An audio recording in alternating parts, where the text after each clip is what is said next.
আসসালামু আলাইকুম রহমতুল্লাহ। সম্মানিত দর্শক ও শ্রোতা, আজকের ভিডিওটি অনেক অনেক গুরুত্বপূর্ণ। আজকের ভিডিওটির মাধ্যমে আমরা শিখব আরবি 29টি হরফের 17টি মাখরাজ। তো যারা কোরআন শরীফ সহিহ শুদ্ধ করে পড়তে চায় তাদের জন্য মাখরাজ শেখা অতি আবশ্যক। কারণ মাখরাজ যদি কারো না জানা থাকে তাহলে সে কোরআন শরীফ কখনোই সহিহ শুদ্ধ করে পড়তে পারবে না। এজন্য আপনি যদি কোরআন শরীফ সহিহ শুদ্ধ করে পড়তে না পারেন তাহলে অবশ্যই আপনার মাখরাজ জানতে হবে আগে। তো আজকে আমরা শিখব 17টি মাখরাজ। সকলে ভিডিওটি মনোযোগ সহকারে শেষ পর্যন্ত শুনবেন, দেখবেন, ইনশাল্লাহ আপনি অনেক কিছু শিখতে পারবেন। তো চলুন শুরু করছি। 1 নাম্বার মাখরাজ, খেয়াল করবেন। 1 নাম্বার মাখরাজ কণ্ঠনালীর শুরু হইতে উচ্চারিত হয়। 1 নাম্বার মাখরাজটাই কণ্ঠনালীর শুরু হইতে উচ্চারিত হয়, মানে গলার শুরু হইতে। হামজা হা, 2টি অক্ষর উচ্চারিত হয় এখান থেকে। হামজা, প্রথমটা হচ্ছে হামজা, তারপর ওটা হচ্ছে হা। হামজা হা, খেয়াল করবেন। হামজা হা, আমার সাথে পড়বেন, উচ্চারণগুলো অবশ্যই জানতে হবে। হামজা হা, এই উচ্চারণটা কেমন করে করতে হবে? শক্ত করে, শক্ত করে হামজা হা। তাহলে 1 নাম্বার মাখরাজ আমরা শিখলাম, কণ্ঠনালীর শুরু হইতে উচ্চারিত হয় হামজা হা, শক্ত করে হামজা হা। তারপর 2 নাম্বার মাখরাজটা, 2 নাম্বার মাখরাজ কণ্ঠনালীর মধ্যখান হইতে উচ্চারিত হয়। দেখুন 1 নাম্বারটা কিন্তু আমরা শিখলাম কণ্ঠনালীর শুরু হইতে, মানে গলার শুরু হইতে। তারপর 2 নাম্বারটা কণ্ঠনালীর মধ্যখান হইতে, মানে গলার মাঝখান থেকে এই 2টি অক্ষর উচ্চারিত হয়। 2টি অক্ষর হচ্ছে আইন হা। আইন, দেখুন আপনি যখন উচ্চারণ করবেন খেয়াল করবেন যে উচ্চারণটা আপনার কোথায় থেকে আসে। আইন হা, কীভাবে করতে হবে? গলা চিপে, মানে গলার মাঝখান থেকে গলা চিপে উচ্চারণ করতে হবে। আইন হা, হা, আইন হা। অনেকেই এই হা আর এই হার ভিতরে পেঁচ লাগিয়ে দেয়, দুটোটাকে বলে হা হা, এরকম হা উচ্চারণ করে, না বলা যাবে না। এটা হলো হা আর এটা হচ্ছে হা। আইন হা, আইন আর হা এই 2টার উচ্চারণ এক জায়গা থেকে আসবে, আর হামজা হা এই 2টার উচ্চারণ আরেক জায়গা থেকে আসবে। তো 2 নম্বর মাখরাজ আমরা শিখলাম কণ্ঠনালীর মধ্য হইতে উচ্চারিত হয় আইন হা, গলা চেপে আইন হা।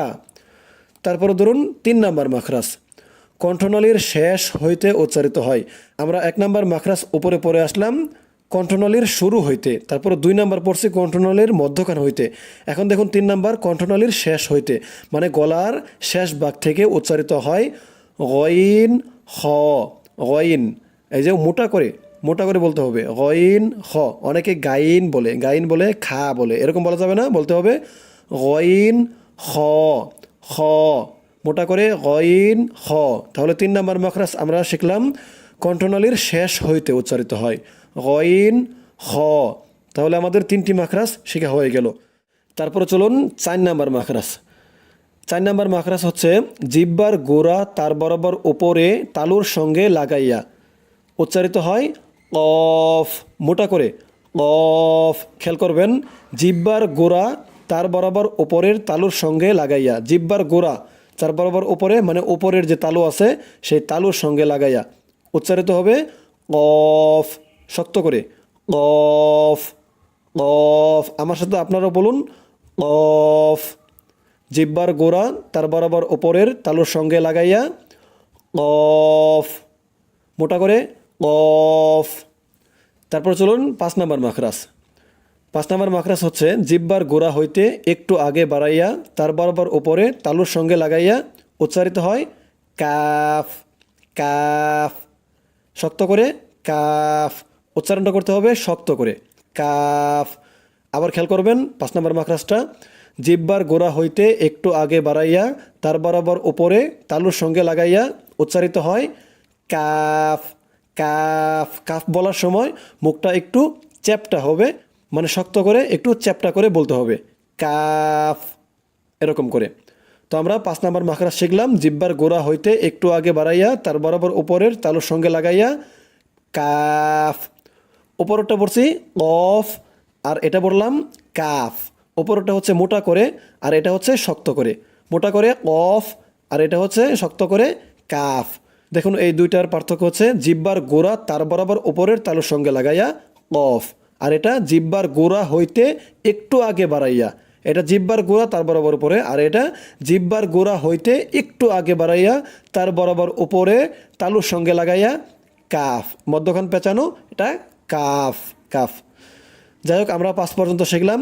তারপরে 6 নাম্বার, জিহ্বার মধ্যখান তার বরাবর উপরের তালুর সঙ্গে লাগাইয়া উচ্চারিত হয় 3টি অক্ষর, জিম, শিন, ইয়া। আবার জিম, শিন, ইয়া, শক্ত করে বলতে হবে।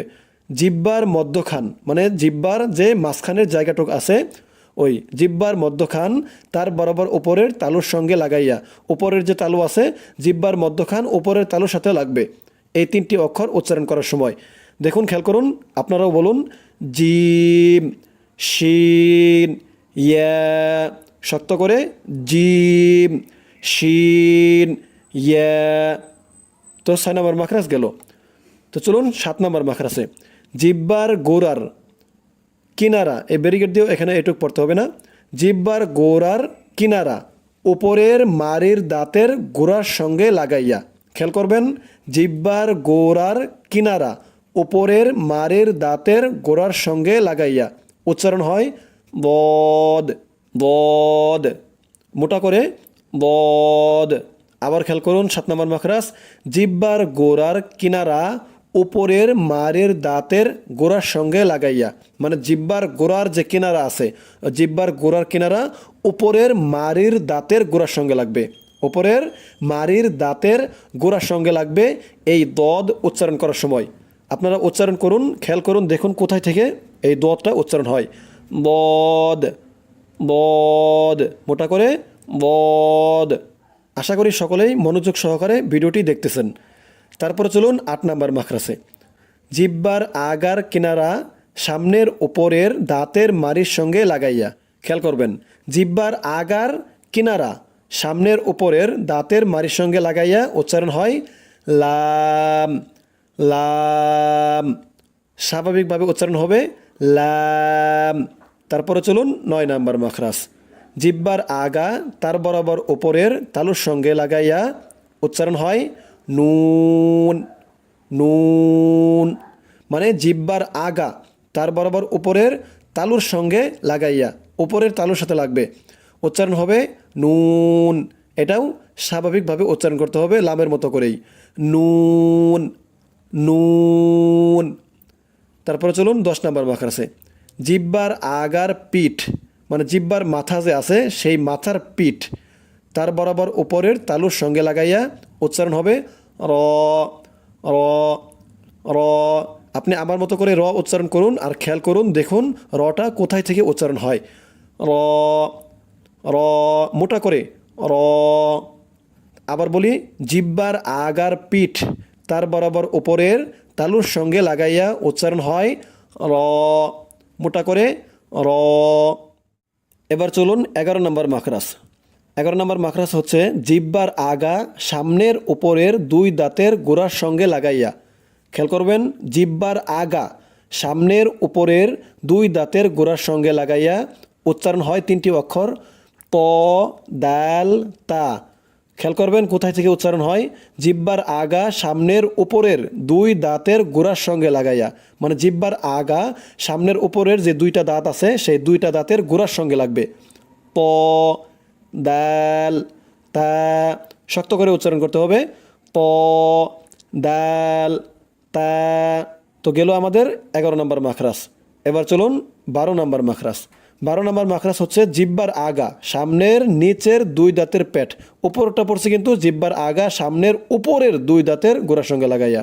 আর 12 নম্বরটা হচ্ছে, জিহ্বার আগা সামনের নিচের 2 দাঁতের পেট ও আগার সঙ্গে লাগাইয়া উচ্চারণ হয় 3টি অক্ষর সদ জা সিন, 3টি অক্ষর শীষ দিয়ে উচ্চারণ হবে সদ জা সিন। আবার খেয়াল করুন 12 নম্বর মাখরাজ, জিহ্বার আগা সামনের নিচের 2 দাঁতের পেট ও আগার সঙ্গে লাগাইয়া উচ্চারণ হয় সদ জা সিন। তারপরে চলুন 13 নম্বর মাখরাজে, জিহ্বার আগা সামনের উপরের 2 দাঁতের আগার সঙ্গে লাগাইয়া 3টি অক্ষর উচ্চারণ হয় ও রাল সা, উচ্চারণ করতে হবে নরম করে। ও রাল সা, খেয়াল করবেন। ও রাল সা, এখানে খেয়াল করুন, জিহ্বার আগা সামনের উপরের দুই দাঁতের আগার সঙ্গে লাগাইয়া তিনটি অক্ষর উচ্চারণ হয় ও রাল সা। তো গেল আমাদের 13 নম্বর। এবার চলুন 14 নম্বরে। 14 নম্বর মাখরাজ হচ্ছে নিচের ঠোঁটের পেট। নিচের ঠোঁটের পেট সামনের উপরের দুই দাঁতের আগার সঙ্গে লাগাইয়া একটি অক্ষর উচ্চারণ হয় ফা। ফা, খেয়াল করুন আপনি, এই ফাটা যখন উচ্চারণ করব তখন নিচের ঠোঁটের যে পেট আছে মধ্যখান, ঠোঁটের মধ্যখান, উপরের দুই দাঁতের মাথা সেই মধ্যখানে লাগবে। ফা, নরম করে ফা। আবার বলি, নিচের ঠোঁটের পেট সামনের উপরের দুই দাঁতের আগার সঙ্গে লাগাইয়া উচ্চারণ হয় ফা। ফা। তারপরে 15 নম্বর মাখরাজ, দুই ঠোঁটের মধ্যস্থল হইতে পড়া হয় তিনটি অক্ষর বা, ওয়াও, মিম, এরকম করে বা, ওয়াও, মিম। আবার খেয়াল করুন, দুই ঠোঁটের মধ্যস্থল হইতে পড়া হয় বা, ওয়াও, মিম। তারপরে দেখুন 16 নম্বর মাখরাজ। 16 নম্বর মাখরাজ হচ্ছে মুখের খালি জায়গা হইতে মদের হরফ পড়া হয়। ভালো করে খেয়াল করবেন, মুখের খালি জায়গা হইতে মাদের হরফ পড়া হয়। মদের হরফ তিনটি। আমি আপনাদেরকে পূর্বের অনেক সবকের ভিতরে বলেছি যে মদের হরফ তিনটি, আলিফ, ইয়া, ওয়াও। জবরের বাম পাশে খালি আলিফ হইলে সেটা মদের হরফ হয়ে যায়, সে আলিফটা। তারপরে জেরের পরে সাকিনওয়ালা ইয়া হইলে সেই ইয়াটা মদের হরফ হয়ে যায়। তারপরে পেশের পরে সাকিনওয়ালা ওয়াও হইলে সেই ওয়াওটা মদের হরফ হয়ে যায়। তো এই সমস্ত হরফগুলো যখন এই জবরের পরে খালি আলিফ, জেরের পরে জজমুল্লা ইয়া, পেশের পরে জজমুল্লা ওয়াও, এই তিনটা যখন হবে এভাবে, জের জবরের পরে এরকম হবে, তখন সেই হরফগুলোকে এক আলিফ করে টেনে পড়তে হবে, টেনে টেনে পড়তে হবে। যেমন বা, বি, বু, এরকম। বা আলিফ জবর বা, বা ইয়াজের বি, বা ওয়াও পেশ বু, এরকম টেনে টেনে পড়তে হবে। আবার বলি 16 নম্বর মাখরাজ, মুখের খালি জায়গা হইতে মাদের হরফ পড়া হয়। যেমন বা, বি, বু, এরকম করে। তো আশা করি 16 নম্বর মাখরাজ বুঝতে পারছেন। তারপরে চলুন 17 নম্বর মাখরাজ। 17 নম্বর মাখরাজ হচ্ছে নাকের বাঁশি হইতে গুন্নাহ পড়া হয়। খেয়াল করবেন, নাকের বাঁশি হইতে গুন্নাহ পড়া হয়। যেমন আম্মা, ইন্না, ওয়াজিব গুন্না। এটা হচ্ছে ওয়াজিব গুন্না। আমি আপনাদেরকে প্রত্যেকটা সবকের ভিতরে ওয়াজিব গুন্নার ব্যাপারে বলে থাকি। এই যে নুন ও মিমে তাসদিদ হইলে ওয়াজিব গুন্না হয়। দেখুন এখানে মিমের উপর তাসদিদ আর এখানে নুনের উপর তাসদিদ, টান দিয়ে গুন্নাহ করে পড়তে হবে। আম্মা, ইন্না, মানে গুনগুন করে গুন্নাহ করতে হবে। আম্মা, ইন্না, এরকম গুন্নাহ করতে হবে। খেয়াল করবেন 17 নম্বর মাখরাজ, নাকের বাঁশি হইতে গুন্নাহ পড়া হয়। আম্মা, হামজা মিম জবর আম, মিম জবর মা, আম্মা। হামজা নুন জের ইন, নুন জবর না, ইন্না। তাহলে আম্মা, ইন্না। তো আশা করি সকলে বুঝতে পারছেন। তারপরে এই আলিফের একটি বিষয় দেখুন, এই যে নিচ দিয়ে লেখা আছে, আলিফে হরকত দিলে হামজার মতো উচ্চারণ হয়। যেমন আলিফ মিম জবর আম, দেখুন আম উচ্চারণ হয়েছে, আলিফ দিয়ে মিম ধরছি, উচ্চারণ হয়েছে আম। এখন যদি আমি এখানে হামজা দিয়ে মিম ধরে উচ্চারণ করব, হামজা মিম জবর আম, তাহলে আলিফ এবং হামজা দুটোটার উচ্চারণ আম, একই উচ্চারণ। এজন্য বলছে আলিফে হরকত দিলে হামজার মতো উচ্চারণ হয়। তো এটা সকলে খেয়াল করবেন। তো যাই হোক, 17টি মাখরাজ আমরা শিখলাম। ইনশাল্লাহ আশা করি আপনারাও মনোযোগ সহকারে আজকের এই ভিডিওটি দেখে মুখস্থ করে নিতে পারবেন। এই ভিডিওটি আপনার একবার দেখলে হয়তো নাও হতে পারে, আপনি একাধিকবার দেখবেন, ইনশাল্লাহ আপনি এই 17টি মাখরাজ সহি শুদ্ধ করে মুখস্থ করে নিতে পারবেন। আল্লাহ তাআলা আমাদের সকলকেই এই 17টি মাখরাজ সহি শুদ্ধ করে মুখস্থ করে তারপরে কোরআন শরীফ সহি শুদ্ধ করে পড়ার তৌফিক দান করুক। সকলে বলি আমিন। তো আজকের ভিডিওর মাধ্যমে আমরা আরবি 29 হরফের 17টি মাখরাজ সহি শুদ্ধ করে শিখলাম। ইনশাআল্লাহ সামনে আবার অন্য সবক নিয়ে আসব। সকলে ভালো থাকবেন। আসসালামু আলাইকুম ওয়া রাহমাতুল্লাহ।